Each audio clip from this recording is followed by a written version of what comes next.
जिला आपदा प्रबंधन समिति की बैठक आज मंगलवार शाम 6 बजे बड़वानी कलेक्ट्रेट सभागृह में आयोजित होना थी, जिसमें अनलॉक संबंधित महत्वपूर्ण निर्णय लिए जाने थे, परंतु आज उक्त बैठक को निरस्त किया गया है। कल जिला आपदा प्रबंधन समिति की बैठक शाम 6 बजे बड़वानी कलेक्ट्रेट सभागृह में आयोजित होगी। उक्त बैठक का बड़वानी जिले के व्यापारी काफ़ी दिनों से इंतजार कर रहे हैं। बड़वानी जिले के अधिकांश व्यापारियों की इच्छा है कि वर्तमान में कोरोना पॉजिटिव की संख्या काफ़ी ना के बराबर हो गई है, अतः पूरा मार्केट खोल जाना चाहिए और समय का भी वृद्धि हो जाना चाहिए। फिलहाल अभी बड़वानी ज़िले में शाम 5 बजे तक की मार्केट खुलता है और ऑड एंड इवन का फार्मूला चल रहा है। व्यापारी वर्ग की इच्छा है कि ऑड एंड इवन का फार्मूला भी बंद हो जाना चाहिए। कल महत्वपूर्ण निर्णय लिए जाएंगे जिला क्राइसिस मैनेजमेंट की बैठक में। वहीं आज फिर ADM Shri Ghanshyam Dhangar, deputy collector Sushri Anshu Jawla एवं राजेश के अमले ने बड़वानी के भिलखेड़ा बसावट में गांधी स्मारक के कुछ ही दूरी पर अवैध बालू रेत के भंडारों पर दी दबिश और जब्त किया अवैध बालू रेत का भंडार। साथ ही में कल जो बड़वानी भिलखेड़ा बसावट में अवैध रेत का भंडार जब्त किया था, उसी को आज वहां से उस बालू रेत को उठाने का कार्य प्रारंभ कर दिया गया है। आपको बता दें, कल भारी संख्या में अवैध बालू रेत का स्टॉक पुनर्वास बसावट पे एडीएम ने और डिप्टी कलेक्टर ने जब्त करवाया था। पार्टी महाविद्यालय में बीए फाइनल की ओपन बुक सिस्टम पद्धति पर आधारित होगी परीक्षा। प्राचार्य डॉक्टर परवेज मोहम्मद। पार्टी शासकीय महाविद्यालय पार्टी के प्राचार्य डॉक्टर परवेज मोहम्मद ने सोमवार को जानकारी देते हुए बताया कि स्नातक स्तर की ओपन बुक पद्धति पर आधारित परीक्षाएं 15 जून से प्रारंभ हो रही है। इसके अंतर्गत बीए फाइनल की परीक्षा 15 से 19 जून तक अलग अलग विषय के अनुरूप ओपन बुक सिस्टम पद्धति से होगी, जिसके लिए देवी अहिल्या विश्वविद्यालय इंदौर की ऑफिशियल वेबसाइट पर कक्षाओं के प्रश्न पत्र अपलोड होंगे। विद्यार्थी इन प्रश्न पत्रों को डाउनलोड करके A4 आकार की उत्तर पुस्तिकाओं में उत्तर लिखकर निर्धारित संग्रहण केंद्रों पर जमा करेंगे, जिसके लिए महाविद्यालय में संग्रहण केंद्र बनाया गया है। विद्यार्थी यहां पर समय पर उपस्थित होकर उत्तर पुस्तिका जमा करेंगे। प्रशासनिक अधिकारी डॉक्टर अनिल पाटीदार ने बताया कि प्रत्येक उत्तर पुस्तिका के साथ निर्धारित कवर पेज और प्रवेश पत्र की प्रति लगाए। प्रत्येक प्रश्न पत्र के उत्तर अधिकतम कुल 16 प्रश्न में ही देना है। इस बात का परीक्षार्थी विशेष ध्यान रखें। विद्यार्थी इस संबंध में किसी भी अन्य जानकारी के लिए संग्रहण केंद्र में संपर्क कर सकते हैं। सर, कल से एग्ज़ाम शुरू हो रही है ओपन बुक से, किस प्रकार से होगी और क्या तैयारी रहेगी इसको? कल 15 तारीख से 19 तारीख तक देवी अहिल्या विश्वविद्यालय की ओपन बुक एग्जामिनेशन, जिसमें बीए, बीकॉम और बीएससी के विद्यार्थी अपनी उत्तर पुस्तिकाएँ देवी अहिल्या विश्वविद्यालय के किसी भी संग्रहण केंद्र में जमा कर सकते हैं। इस आलोक में हमने जो भी पूर्व तैयारियां करनी थी, जो विद्यार्थियों को जो सूचना देनी थी, क्योंकि हमारे महाविद्यालय में व्हाट्सएप ग्रुप बने हुए हैं, उसके माध्यम से विद्यार्थियों को सूचना प्रेषित की जा चुकी है। साथ ही हम प्रेस नोट भी जारी कर रहे हैं।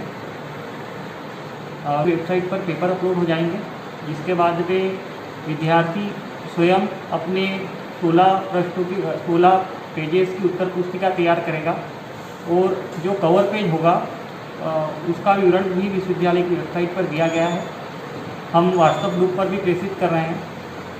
विद्यार्थी अपनी सुविधा से सामाजिक डिस्टेंस और कोविड स्टैंडर्ड ऑपरेटिंग प्रोसीजर का इस्तेमाल का उपयोग करते हुए उत्तर पुस्तिका संग्रहण केंद्र में जमा करेंगे। सर, इसके लिए कोई आवश्यक निर्देश वगैरह है बच्चों के लिए? हाँ, विश्वविद्यालय द्वारा और शासन के द्वारा जो निर्देश दिए गए हैं, क्योंकि कोविड पीरियड में मास्क का प्रयोग और सोशल डिस्टेंसिंग बहुत महत्वपूर्ण है, उसका भी हम व्यवस्था कर रहे हैं। किसी भी प्रकार की भीड़भाड़ ना हो, सामाजिक भौतिक दूरी के साथ विद्यार्थी अपनी उत्तर पुस्तिकाएँ संग्रहण केंद्र में जमा करा सकते हैं। पार्टी में किसानों को खाद के लिए नहीं पड़ेगा भटकना, पर्याप्त मात्रा में उपलब्ध है खाद। सहायक शाखा प्रबंधक ने दी जानकारी। पार्टी अब किसानों को खाद के लिए परेशान नहीं होना पड़ेगा। आदिम जाति सेवा सहकारी मर्यादित संस्था पार्टी के पास पर्याप्त मात्रा में यूरिया, डीएपी, पोटास व सुपर खाद उपलब्ध है। गोदाम में रासायनिक उर्वरक भंडारित है। उपलब्धता के आधार पर किसानों को खाद के लिए भटकना नहीं पड़ेगा। आदिम जाति सेवा सहकारी मर्यादित संस्था के सहायक प्रबंधक मदन लाल यादव ने सोमवार को जानकारी देते हुए बताया कि संस्था के पास 4 तरह का खाद उपलब्ध है, जिसमें यूरिया की 106 टन उपलब्ध हुआ था, जिसमें से 40 टन वितरित व 58 टन से डीएपी 90 टन प्राप्त हुआ, जिसमें से 73 टन वितरित हो गया और 17 टन से सुपर 50 टन उपलब्ध में से 32 टन वितरित, 18 टन शेष। पोटास 20 टन उपलब्ध में से 5 टन वितरित व 15 टन शेष।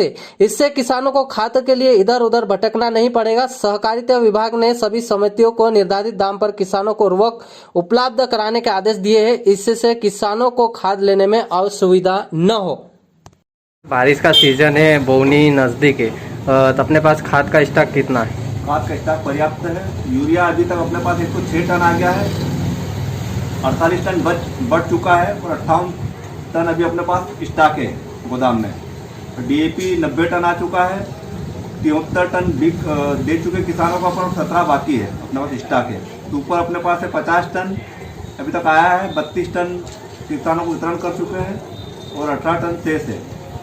पोटास अपने पास 20 टन आया था, 5 टन अपन किसानों को दे चुके हैं और 15 टन शेष है। अभी तक किसानों को अपन 500 किसानों को ऋण वितरण कर चुके हैं, 1 करोड़ 80 लाख के करीब, और प्रक्रिया जारी है।